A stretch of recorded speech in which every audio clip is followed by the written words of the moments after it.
Good morning. Oh my goodness, it's so exciting to see you all coming on. Make sure you say hello when you arrive. And you know what I'd love, mamas? If you could type in the chat box where you are coming from. We love to see and hear where you're coming from. Welcome, Jenny. Welcome. Let me just get my glasses there. Crystal. Hi, Crystal. Hi, Columba. Hi, Kayla. Thanks for joining. We're going to wait a few minutes here. Hi, sorry, it's Carla. Hi, Carla. See you. We're just going to wait a few minutes and allow some mummies to hop on. We can all relate that schedules can be unpredictable when you have a new baby. So we're just going to wait a few minutes here and let everybody settle in and get comfortable, and then we will get started. So just hang on there. And of course, you can type any questions you have in the chat bar.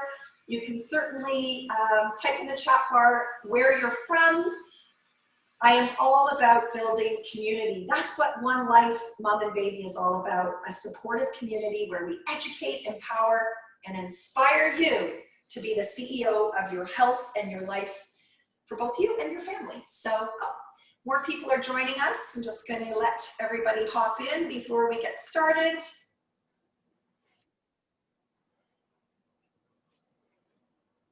Good morning. I think Carla's, she might be having trouble getting in. She's in twice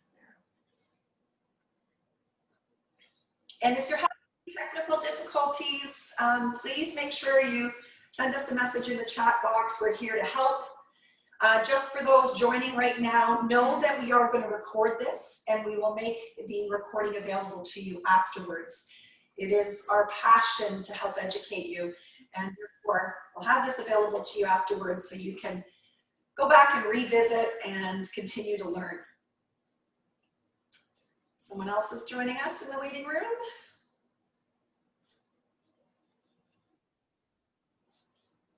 Who else is there? Now maybe scroll down for me, Fern, so I can see who else is in the. There we go.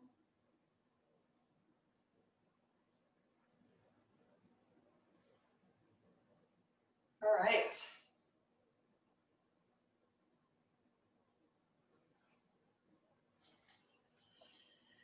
Okay, well, let's see, what time is it? You know what? For the sake of being punctual and respecting all of your time, we're going to get started. And as I mentioned, we will record this session. So it's, you know, no worries. We can certainly revisit. So good morning, everyone. My name's Margaret Wallace-Duffy from Wallace for Wellness, an integrative health clinic that's been in operation for the past 28 years. My background's in kinesiology from the University of Waterloo. I've done my postgraduate in massage therapy, and I'm internationally certified with infants. I've done 2 research workshops at the Jackson Medical Center at the University of Miami. I've had the pleasure of doing work at Sick Children's Hospital. I've done a workshop in special needs and exceptional needs babies at CHEO Hospital in Ottawa. And I've had a passion for almost 3 decades of educating and empowering parents just like you to explore the power of touch and to help stock your parenting toolbox with evidence-informed strategies that's really going to help you have make a difference in the health and well-being of your babies. Now, here's the thing. We call this baby massage, but it's kind of a misnomer because it grows with your child. I am a mom of 2. Oh, I long for the days when they were little like this. I have an almost 25-year-old son and an 18-year-old daughter. They are massage junkies, but here's the thing. This program has grown with them through their lifetime. So what you're about to embark on today is just the beginning of your learning of how touch can play an important role in the growth and development of your children and siblings, because I also do sibling stuff on sibling rivalry, as they grow. It really empowers you to make a difference and to not be sitting at home pulling your hair out when you've got perhaps a baby with gas or colic, or maybe they're teething, perhaps they're having difficulty sleeping, or maybe you want to improve their physical literacy. I'm telling you, we've got so much to share. But today, this is just the beginning, and we're only going to scratch the surface. But stay tuned to the end of the webinar, because I am going to offer a very special offer for next week where we're going to do a longer baby massage program that you're going to want to take advantage of. So without further ado, let's get started. And I cannot wait to put our hands on the babies, but as a therapist and as a mom, I want to make sure that you're going to be doing something that's not only effective but safe on your babies. So let's first talk about body language. How many of you, and I love interaction, so if you've got questions, I've got a screen here, I'm happy to answer them, or feedback, I want to hear from you. If right out of the gates, I'm going to talk about body language here in a second, but I'd like you to type in the box what you're struggling with or why you came today. Why did you come to this webinar? What types of things were you hoping to learn? We've only got about 45 minutes. However, I'm going to try to make sure I address your questions. But we're going to start with body language. So before your baby can actually speak to you, there is a body language that, whether you're sitting in Guatemala with a baby or whether you're here in the Greater Toronto area, your baby is trying to tell you something, and it's neurological. So this is really helpful when it comes to parenting, not just with baby massage, but with responding to the needs of your baby. So let's talk about engagement cues first. Mamas, how do babies tell you that they're happy with their environment and want to interact? Can you type, how does your baby tell you that they're happy and want to interact? Can you type in the chat box and tell me? Shayla, if you can let me know what they're saying, because I can't read that far away. Is there any, can you tell me how your baby tells you that they're happy? Maybe you go into the crib in the morning. How do they say hello and tell you that they're happy and ready to interact? So Mark, we have a couple of people that are having issues with gassiness at night. Okay. You know what that's like? Absolutely. She grunts and strains a lot after feeding at night. That sounds pretty classic. Yeah, well, we will address that, stay tuned, but we need to understand body language because that's going to help you. Can anybody answer that question of how your baby moves or responds to tell you they're happy with their environment? So here's some tips. Here's some things to look for when a baby is happy with their environment. Their movements are often synchronized. Now, there are always exceptions to the rule. When babies get excited, they can move out of sync, but generally speaking, babies move in a synchronized pattern when they're happy with their environment. Their head is often in a neutral position. What about that smile? They've often got a smile on their face. Their eyes are bright and they're looking right at you. What kind of sounds do babies make when they're happy with their environment? Have you heard this? Kind of that cooing, kind of rhythmical sound. That is a classic sign of a happy, neurologically sound baby. Now, conversely, when they start to become unhappy with their environment, for any myriad of reasons, maybe they're hungry, maybe they're tired, maybe they need to change a position, perhaps they're gassy, maybe they're overstimulated, which we're going to talk briefly about. It's a big cue that most parents miss, and it's what keeps us up at night if we don't respond to it. These signs start to change. So the arms that were in sync and the legs that were in sync, like in the morning when you go to say hello to your baby, good morning. But pay attention to what they do when they're being passed around a room, or perhaps they're starting to get unhappy. Those movements start to go out of sync. That head that was in neutral position starts to turn away as if to say, had enough with you. Like it's a mechanism for them to say, I'm trying to deal with the overstimulation that I'm experiencing and I'm turning away. That beautiful rhythmical sound and those noises that they were making becomes more staccato, long before the ultimate disengagement cue that all of you know and we respond to, and that's crying. But here's the thing. If we recognize some of these cues and we ward them off before they get to the ultimate disengagement cue of crying, we have much greater control over how we respond to the baby, their environment, and therefore their outcomes. It's critical. So head moving away from neutral, asynchronized movements. Now, let me ask that mama, or a couple of mummies with the gas, what does your baby do? How do you know your baby has gas? What do they do with their body to tell you they have gas pain? Can anybody, other than perhaps some of the noise that we hear when they're trying to get rid of gas, can you just type in the chat box? Have you noticed anything in their body that they might do? Any messages there, Fern, of mommies telling me what they notice in their babes? No, but I know mine used to like move his legs and arch back. Arching of the back is a classic. Did one of the mamas say that? Yep. Yeah. Arching of the back is a classic sign of gas. Pushing of the legs straight down or conversely right up is another big sign of gas. Columbia also says like a red face, and I remember that too. Yes, that angry red bearing down face is often a sign of gas. So that's really important because we want to understand these body language cues, not just for baby massage so we can respond appropriately, but in everyday life so that we can now make a difference in the way we're responding in our parenting. So gas, straight down, legs up, arching of the back. Let's talk briefly about overstimulation because most parents miss these cues. And these are the ones that cause a baby to be really uncomfortable and walking the floors to 3 a.m., which that means mommy and daddy are too, and that's not a good thing. Classic award-winning, Academy Award-winning sneeze or cough. Have you ever been, now because of COVID, and this is why I'm doing these workshops, I want to bring education into the safety of your homes because I know and remember what it was like with a new baby. It's an exciting time, but it can be overwhelming. Now we're often isolated. Perhaps you can't even get to see your doctor, but we're here to help you. So here's the thing to think about. Do you remember when we used to go to parties and you'd pass your baby from person to person, grandma to the aunt to uncle, and you start to see different signs? And I want you to watch now, even if it's just at home with you and your husband.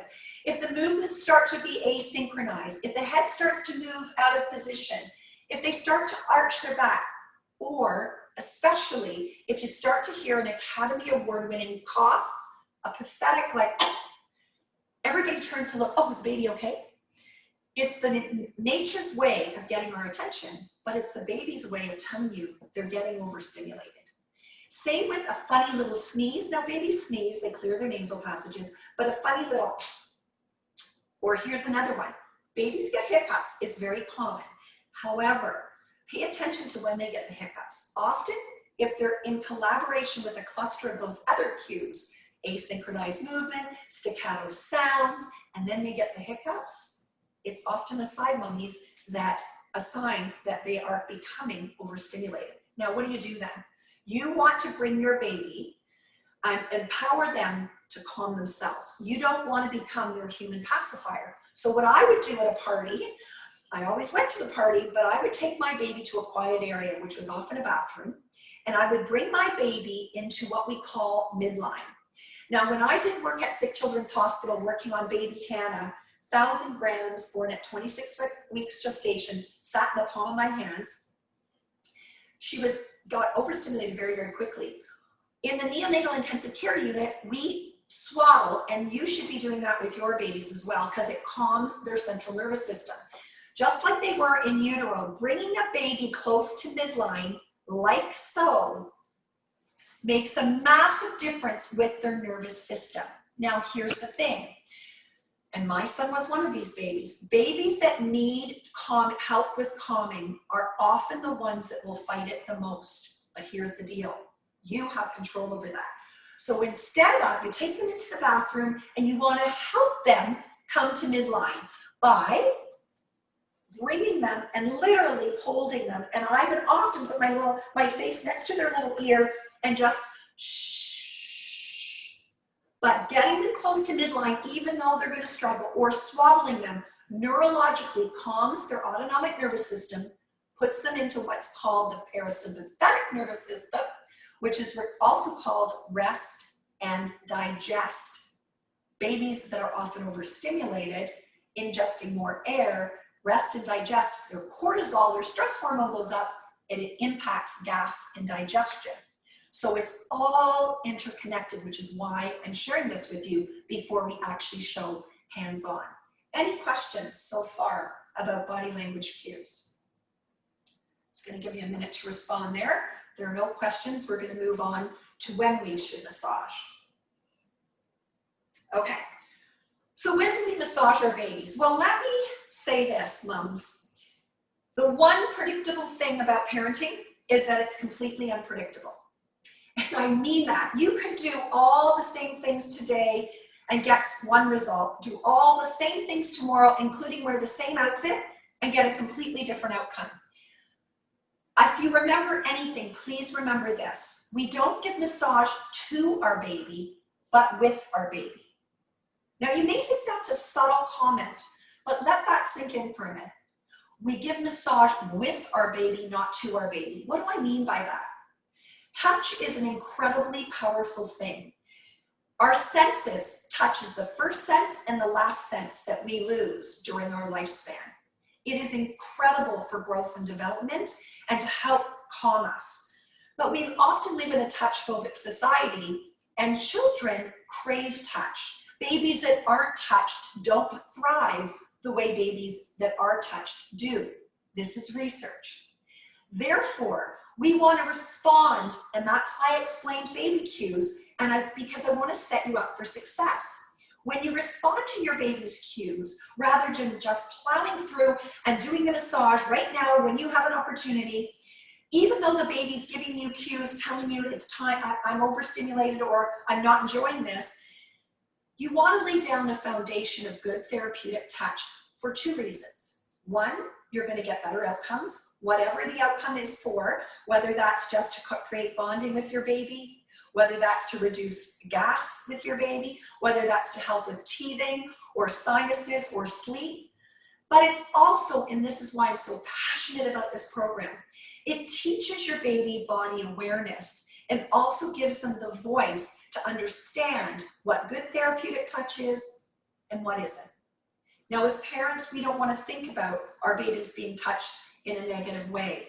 But if they are touched from day one in a respectful way and you respond to what they're telling you, first through their body language and then very soon through their words as you grow with this program and as your baby grows, then gosh forbid, when there's a time, if ever, somebody touches them in a way that they don't like, they have a voice.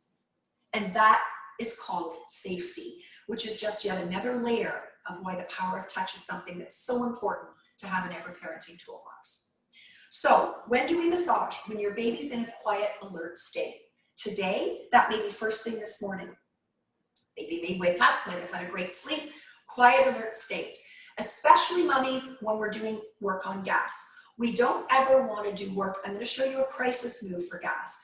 But what we want to do is preventative. A lot of baby massage is preventative, which is so important. How do we live well if we aren't aware of our bodies and prevent things from happening? You have the opportunity to teach your children how to pay attention to their bodies, how to soothe themselves, and then how to respond in a preventative, integrative, natural, and effective way. Tomorrow, it may be right before bath time. How do we know, moms? By responding to their cues. So here's the thing to remember. Quiet, alert state, and 3 strikes and you're out. What do I mean by that? If you have time right now, you know, in our busy days as a mom when we've got so many things going and you start to give massage and the baby starts to give you some signs, you know, their arms start to go out of sync, they start to turn their head away, don't quit, but pick the baby up, comfort them, tell them, talk to them, say that mommy's just giving you a massage, and then put them down, go back again.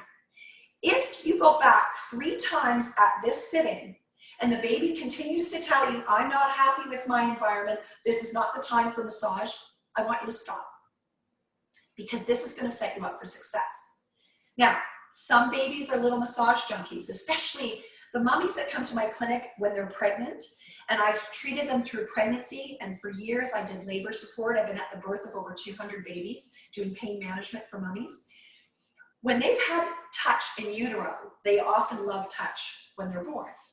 But that doesn't, and some babies have more touch tolerance right out of the gates. Other babies need to build their touch tolerance. That doesn't mean they don't like the program. It just means you need to honor what they're telling you and meet them where they're at. When you do that, you're going to see phenomenal results. Trust me, my clinic is 90% doctor referral. I get referrals from pediatricians all across this country and beyond. I speak internationally about the power of touch. And I've seen thousands of parents. I can show you texts just this morning that I got from the results because I've empowered parents to do what I'm about to show you. So 3 strikes and you're out. Quiet alert state. Now, what do we use to massage? Please read your labels, moms and dads. There are a lot of products out on the market, and I know that we want to give the best to our children. So you need to be informed. That's why I do this. You need to have a cold pressed, non-nut-based oil with no mineral oil. Now, for years, I had a President's Choice product that won many awards. It was written up, it won Best Baby Massage Oil for years. I took it back, and it's now part of an organics company here in Canada.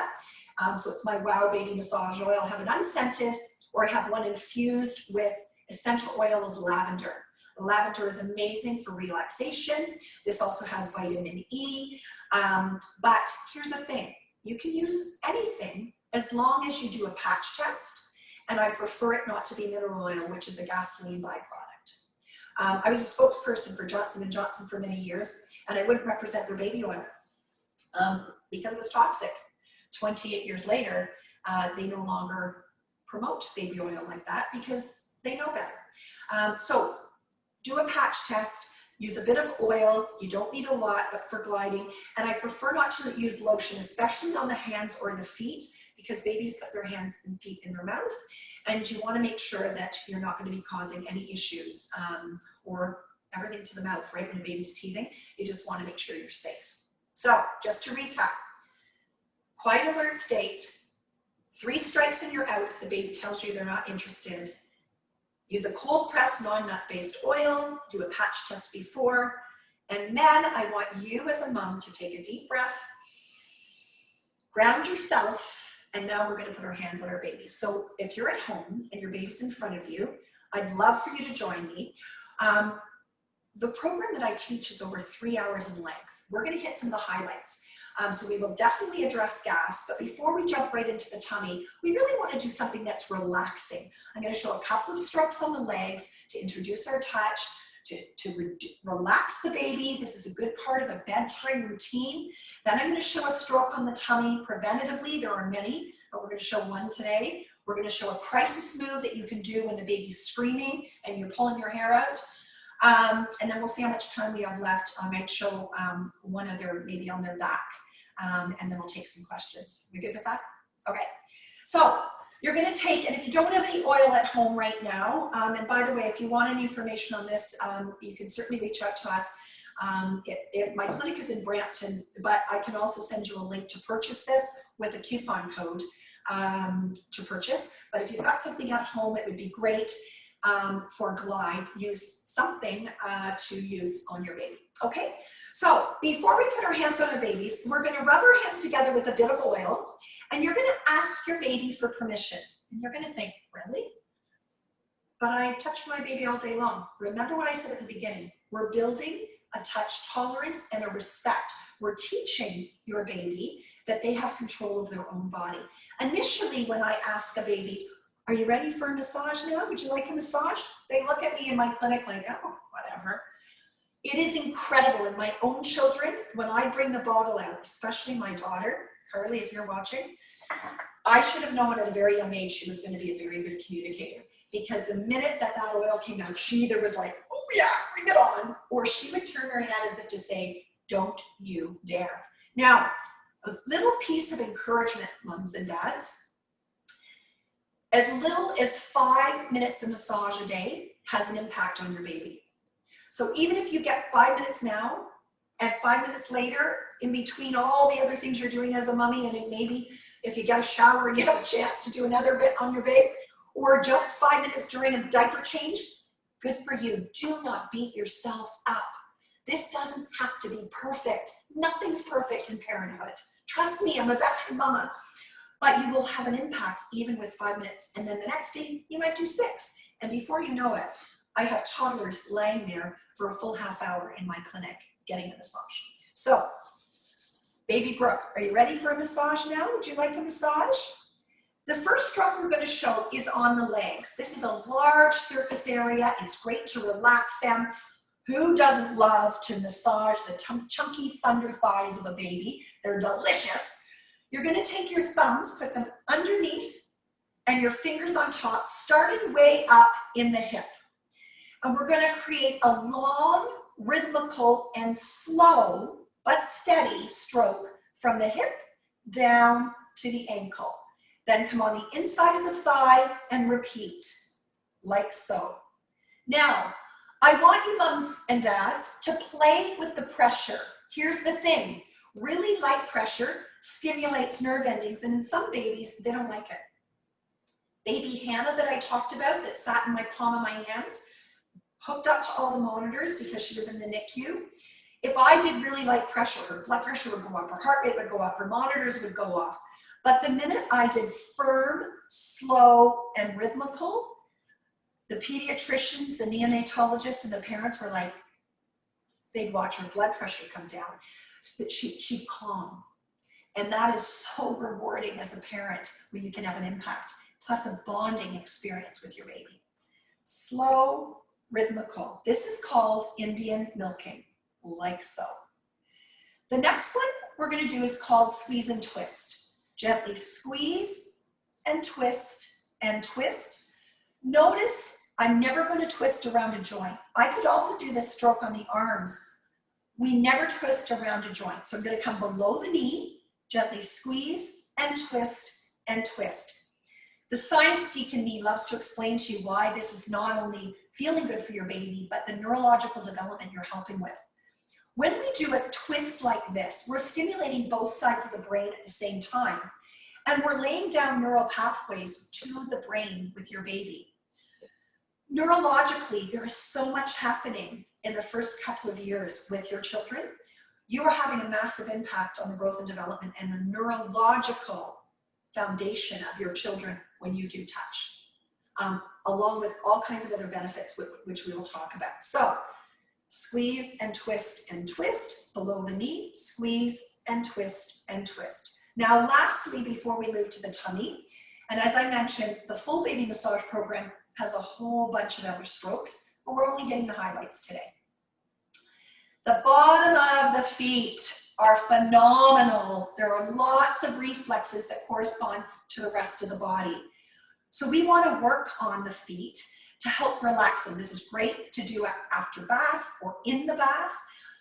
I'm going to show you a technique to get rid of the toe jam because their little toes are curled up and they need that splaying reflex to walk later. So I'm going to show you something to actually help them to walk. But at first, we're going to relax the feet by using the pads of your thumb, and you're going to be stroking one after the other from the heel up to the toes, like so. And the more you can make this fun, mums, the better. So I will often sing, and here's the good news. Your child doesn't know if you have a bad voice. They love your voice. In fact, it's good for them because you're stimulating other senses, like hearing. So you're going to sing with me. I want to hear you. The wipers on the bus go swish, swish, swish, swish, swish, swish, swish, swish, swish. The wipers on the bus go swish, swish, swish, all through the town. Notice I was doing it slow and rhythmical because really fast is really stimulating. Just a word of caution as an adult learner, when we're learning, we tend to speed things up. So I don't want you doing this, especially if it's bedtime, because your baby's going to be doing this, and it's going to have the exact opposite. You want to calm the baby.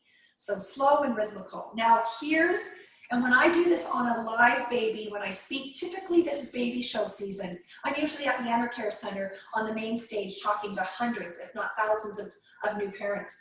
When I show this live, and we will be in our tutorials, you'll be able to see this on our Learning Academy with a live baby. I want you to try this at home. This is having massive impact on the neurological development of your babies. They need splaying reflex for their toes to open so that they can walk later. You're going to take your finger like a hook, and in two locations, at the ball of the foot and just above at the heel of the foot, you're going to do two static hooking motions. Looks like this. Hook and release. Hook right above the heel. Hook and release. Now, if I was doing this on a real baby in real time, when I hook and release, you're going to see what happens. The toes will go, ah. And often the baby's face will be like, oh. Why? Because they don't know that their little feet are part of them yet when they're just little, when they're only a few months old. In fact, their toes and their hands become their best toy once they discover that that's part of them. Fisher-Price, eat your heart out, but that becomes the best toy ever when they realize they have a hand and foot. But what you're doing is sending messages to the brain and waking up those neural pathways and laying down the foundation of strong neural pathways that has a massive impact on the growth and development, which is why when we look at babies that receive massage as newborns, we see better outcomes when they're 1.5 years and 2 years old, because we've laid down strong, early physical literacy, and that's what touch is doing. Really cool. So try that on your baby. If you have any questions, just, Shayla, any questions there that I need to answer? Anybody? Not yet. Okay. All right, so moving on, although, now, you did one leg, it would be really nice if you could do the other, but for sake of time today, we're not going to do both sides. But you know what, moms and dads, maybe quiet alert state, they love it when they're on the change table. Do a couple of strokes like Indian milking, thumbs on the bottom of the feet, on both of the legs, and then we're going to jump into the tummy. The reason I don't like to jump into the tummy right away, have you ever had gas pain? I have. It's not pleasant. And so babies' colic pain is uncomfortable. The last thing we want to do is introduce the baby massage program to a baby by first jumping right into the tummy and causing them discomfort, although effective, and you will get results. The research is there, and I've helped thousands of parents. However, you don't want that to be the first opportunity for a baby to experience this type of therapeutic touch. So do something pleasant, and then continue to educate your baby. And when I say that, tell them, Mommy's about to do something on your tummy. We're going to help you with your gas. Initially, you may think it's not doing anything. You'd be surprised. When I work with babies on a regular basis, they start to know. In fact, my son was interviewed for Today's Parent when I was on City Line many years ago. If I can just share this quick story. And Today's Parent wanted to do an interview with him. And I thought, oh my gosh, a 2-year-old, or he was 3, I think. Out of the mouths of babe, I left the room and thought, what's he going to say? And my son looked right at the reporter and said, when my tummy hurts, Mommy does water wheel and it's all better. I'm like, oh, because here's the thing, it does work. Children are smart, and when they get results, yes, initially it may be uncomfortable, but I've got a question to ask you, moms and dads. What I'm about to show you, when you move gas, it's going to be uncomfortable. But is it more uncomfortable than walking the floors for hours in the middle of the night with a screaming baby and you feeling helpless? I'm about to stock your toolbox with an effective strategy that's not only going to make a difference for your baby, but it's going to help you not feel helpless. But you've got to stay with the program. You can't do it once and not do it again and tell me it didn't work. So, a little bit of theory before we go on here so I can keep you safe. Do you understand why we have gas issues in babies? Every baby has little finger-like projections, we all do, in our intestine. They're called cilia, and they're supposed to move in a wave-like pattern called peristalsis. That peristaltic movement, that wave-like movement, is supposed to help coerce gas and fecal matter through the intestine into the rectum where the baby can get rid of gas through gas and fecal matter. However, in young babies, and especially lower birth weight or preterm babies, but also robust, big, chunky, full-term, fat, chubby, gorgeous, healthy babies, that movement is sluggish. So we feed our babies all day long. They start to back gas up. And lo and behold, by 7 o'clock, you can set your watch, the witching hour, the baby's screaming with gas pain. So preventatively, every diaper change or every other diaper change, you're going to do a couple of these strokes I'm about to show you. What I'm about to show you, you do not do when the baby's screaming with gas. Why? Because they'll ingest more air. It's counterproductive. Here's the other thing, and I should have had a soother or chooch or whatever you call it, a pacifier with me today for my baby. Sucking is the innate way that a baby has to calm themselves. I always love to have one handy when I'm doing baby massage, because when they suck, they calm their central nervous system. It prevents them from ingesting more air. And here's the thing, you're in control of when you can pull that soother out. If they're choosing their thumb, which sometimes you can't prevent it, but I've got a good friend who's a dentist and an orthodontist, and in the ICU with baby Hannah, we put a chooch in that baby's mouth because as a parent, I can pull that out anytime and the pacifier fairy can take it away and get rid of it like they did in my home when my babies were little. But you can't get rid of this, and that can cause orthodontic problems later for your child. So have a soother handy, but what we're about to do is when the baby's in a quiet alert state. In a moment, I will show you what to do when the baby's screaming with gas. So the peristaltic movement, just so you know, I'm going to show you on me in clockwise direction. So you must always, always, always go in clockwise direction on your baby's tummy. So when you're looking at your baby, you must always go in clockwise direction. What direction, moms? If you were in front of me, I'd make you repeat it. It's critical. If you go the other way, you're potentially going to back gas up. So you want to help the digestive process. Ascending colon, transverse colon, descending colon, into the rectum where the baby can get rid of gas and fecal matter. Massage is going to mechanically help to move and coerce gas through the intestine into the rectum where the baby can get rid of it. It's also going to induce what's called the parasympathetic nervous system. Remember what I said, rest and digest, which is going to help naturally kick in the digestive process, the enzymes that help, and cortisol to drop, which improves not just digestive process, but also food absorption, which is why we see in research babies gaining more weight when they're massaged, which is a really important thing in the early days. At a wellness baby check, the first thing that they check is your baby weight. It's really important. So here's the first stroke. It's called water wheel. You're going to picture sitting on a beach, wouldn't that be nice right now? Stroking sand from the belly button and down. So you want to do it if you can, skin on skin. You do want to have some sort of lubricant handy so you're not pulling on the skin. Mind you, I've done this in the Fortino's lineup for a complete stranger when a baby was screaming, and I helped a parent. You can do it through clothing, but ideally, if you can do skin on skin, it's ideal. And you want to use, like I mentioned, a cold pressed foil. Belly button below, so push the diaper down, but make sure, moms and dads, you cover up what the good Lord gave them, especially if you have a boy. Because not only will this stimulate fecal production and gas production, you'll hear music to your ears, but it's also going to stimulate urination. And if you don't cover them, you're going to get christened. So the stroke looks like this, water wheel. Picture sitting on a beach stroking sand, and it's a bit of a J stroke as you come down towards their pelvis. It's a J, and the pressure, here's what to think about. We need to see three things before I show you the stroke, three things. You need to see an indentation in the baby's belly. On your baby, you're going to see a blanching, a whitening or reddening of the skin, which is showing us increased blood flow, which is good. That's what we want. And one of the best signs and how we know we're engaging that intestine, the baby's going to give you that bearing down reflex. I forget what mama said, their baby gets that red face. When they have a bearing down reflex, when you push and use enough pressure to be therapeutically effective, the baby you'll often hear this. And you'll, like that, like when they're trying to go to the washroom. If you look for those three signs, you know you're doing enough pressure.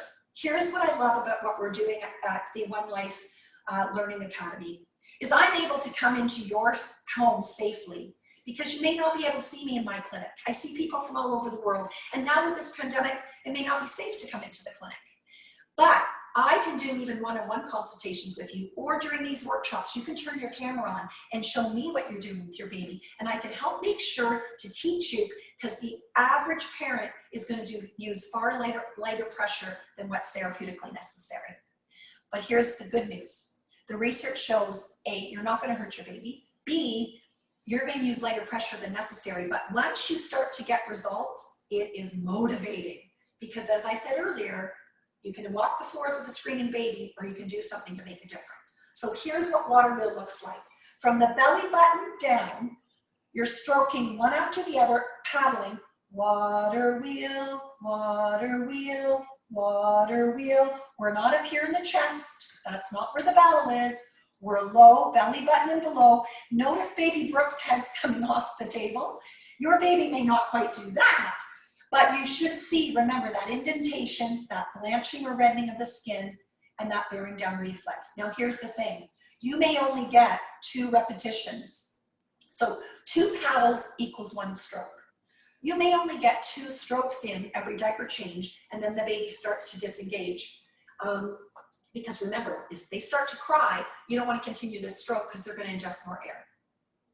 So if they start to disengage, stop, comfort them, and then go back and try it again. The last stroke I'm going to show you is a crisis stroke, which is now at 7 o'clock, you had a busy day, the baby's crying with gas pain, you're pulling your hair out, you don't know what to do, and you want to get the gas out. You're kicking yourself saying, I didn't do the baby massage during the diaper changes. I'm going to do that tomorrow, but now what do you do? So this is a very effective tool to help push gas out instantly. It's also a great party trick. Dads love this because I don't know what man, or my son, my kids were 6 years apart, my son used to love to do this because he'd hear his sister toot. And it's rewarding when you can get rid of gas and see your baby become happier.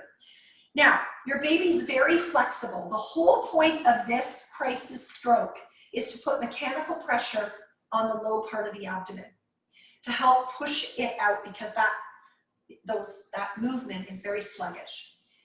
Here's what we need to do. I'm going to show it to you. I'll show it to you down like this first, and then I'm going to show you a different way. Remember we talked about babies pushing their legs out really firmly when they have gas? When you do this stroke on the table or on the bed, they might push across the table because they're pushing back against you. So I'm going to show you, but then I'll show you another way to do it to prevent that. Because your baby's flexible, does that look like they could put their feet right up by their ears? You can't do that. But there's no pressure on their low abdomen. So here's what you must do. Make sure you put the knees together. You're going to come in and down, pushing towards the tailbone or towards the bed, holding in, even when they're trying to push out against you. And you're going to hold and rock back and forth for 30 seconds. Now, the baby may be crying. They're going to be pushing back against you. Have a clock handy because 30 seconds is going to feel like forever when your baby's crying. I know that feeling, it rips your heart out. But pushing in, hold and rock, and then release. You can then also pump the legs, and you would often hear and release, and release. Here's another little trick. Remember I said the bowel runs in clockwise direction? Well, where the bowel turns the corners, right here and here. So if you touch your own belly button, on either side of the belly button, there's where the bowel turns the corner. They're called flexures. Because the movement is very sluggish in a lot of babies, they can't manipulate the gas around the corner, so it often gets trapped there.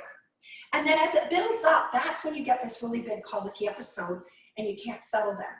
So when you're looking at your baby, you're going to bring the knees together and you're going to go towards your left side or the baby's right side, and you're going to push down on that flexure first, then you're going to come to the middle, then you're going to go to the left side. Because remember, always, always, always in clockwise direction on the tummy. So to one side, to your left or the baby's right, to the middle, and to the left. Yes, Fern, is there a question? There is. So Clemia wants to know why my little one, she's just 6 weeks old, her waking window at night is short. And would you recommend this before or after feeding? Great question. So we want to wait where possible a half an hour after a feed because you don't want to essentially cause them to throw up what you just fed them. Here's the problem. I get referrals from pediatricians where, colic can be really severe. Like I had a baby referred to me recently who cries 18 hours a day. Cries 18 hours a day. They're either screaming or sleeping. So we had to break the rules of doing this in a quiet alert state. If you can wait up to a half an hour after a feed, I would do that. What I would do with a 6-week-old baby is I would be doing a couple of water wheel every diaper change. And I'll show one more stroke. I always do this because we've got a full workshop next week, but I love to help mamas. I'm going to show you one more stroke, although there's many, that you could also do during a diaper change preventatively. But you do not want to wake a sleeping child. Cardinal rule, don't wake a sleeping baby. So you want to do this, especially when you're young, do it when you're changing their diaper. They're usually happy, and only do a couple of strokes. Yes, Fern, was there something else? Yeah, just she wanted to also know whether she could do the massage at night when she's diapering. 100%. Is this at night when you're in the middle of the night and she just woke up, or is this before part of bedtime routine or before she's going down for her longer stretch? Now at 6 weeks, you're feeding, are you breastfeeding? That's another thing. Is it Kamala? Columbia, are you nursing or are you bottle feeding?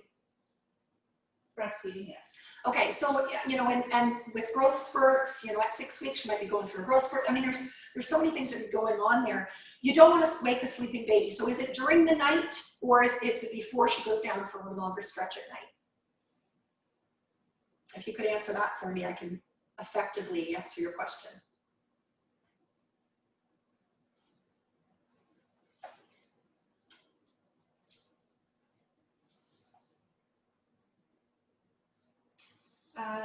During the night, she's only going 3 hours between feeding right now. Yeah, that makes sense. She's 6 weeks old.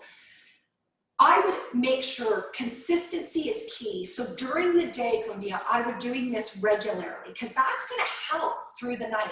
Remember, gas will get backed up through the day. You're feeding her. Here's the other thing. Depending on, and this is a whole other topic, and like I said, we're going to be doing ongoing workshops. Follow us and join our community so that you can learn more. But when you're nursing, by the way, I had midwives in my clinic, 10 midwives. They're no longer with us. They've got their own place, and a doctor's breastfeeding clinic. Breastfed babies, if you've got a fast letdown, fore milk is very gassy.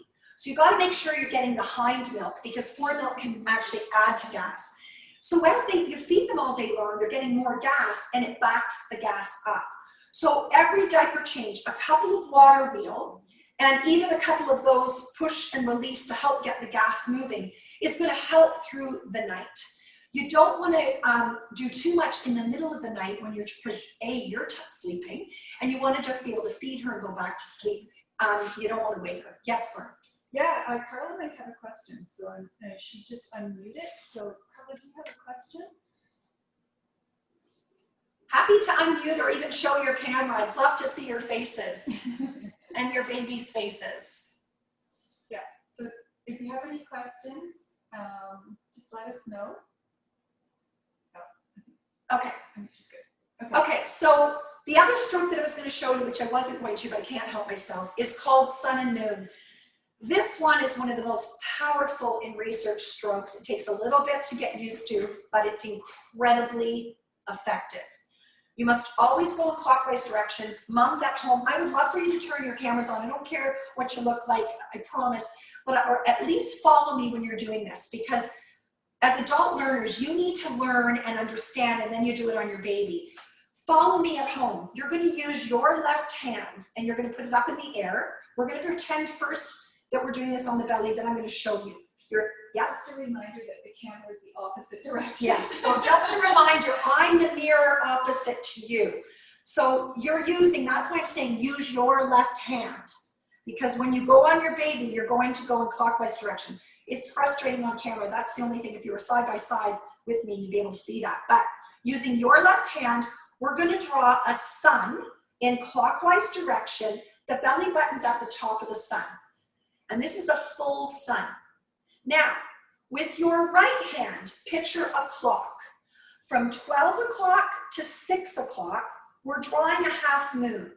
The reason for that, mummies, is because if I'm doing a full sun rotation, then the half moon from 12 o'clock to 6 o'clock is a reinforcement stroke into the descending colon, into the rectum, where you can help encourage the baby to get rid of gas. So it's a reinforcement. So this one is on all the time. And this hand comes on half the time. Sun, half moon, sun, half moon, sun, half moon. I know you're probably thinking, oh my gosh, you're going to feel like you have 15 hands when you start this. Trust me, when you do this regularly, it becomes natural. It's motivating because you get results, and it looks like this on your baby. Sun on full time, remember, enough pressure, belly button and below, then half moon. Sun, half moon, sun, half moon. Guaranteed, because this is a stroke that grossly, quickly moves gas, you might only get 1 or 2 strokes in, the baby's gonna start to disengage, then you stop. A little adaptation to that, especially for the really gassy babies out there, lift your baby's legs to relax the abdominal wall, and then on the course of the intestine, ascending colon, transverse colon, descending colon, clockwise direction, opposite on your camera, you're going to push and release, push and release. Remember at that flexure, then go across the belly button, push and release, push and release, push and release, then down, push and release, push and release, push and release. If you can get one big stroke, that's just gonna help them move the gas quicker. So to reiterate, a couple of water wheel, a couple of sun and moon, and a couple of push and release every diaper change, consistently, the research showed 80% eradication, not reduction. Colic was gone in 80% of the kids. When their parents did the gas routine, which is more than I just showed you, we're going to be doing more next week in our workshop, our more ultimate parenting tool baby massage workshop next week on Wednesday. But twice a day for a 2-week period, gas and colic were gone. As I mentioned, I can show you thousands of parents over the last 30 years, 28 years to be exact, that I've helped, and the pediatricians that continue to refer to me to make a difference. And here's the thing, even if your baby doesn't have gas and colic, moms, you need to be doing this because it's good for digestion. It's not just about getting rid of gas. Our gut is our second brain. If we don't have good digestion, we don't have good immunity. Now more than ever, we know the importance of immunity. We're in a global pandemic. Hormones are created in our tummy for our mental health. Absorption, poor absorption in the gut leads to all kinds of other things that you don't want for your child down the road. Mental health issues, poor, like I said, poor immune system, inflammatory response. There's all kinds of things. So what you're doing here that I'm showing you isn't just for gas and colic. It is incredibly effective for that, but it's also part of your daily routine to stock your parenting toolbox to improve the growth and development, the weight gain, and the health of your little one.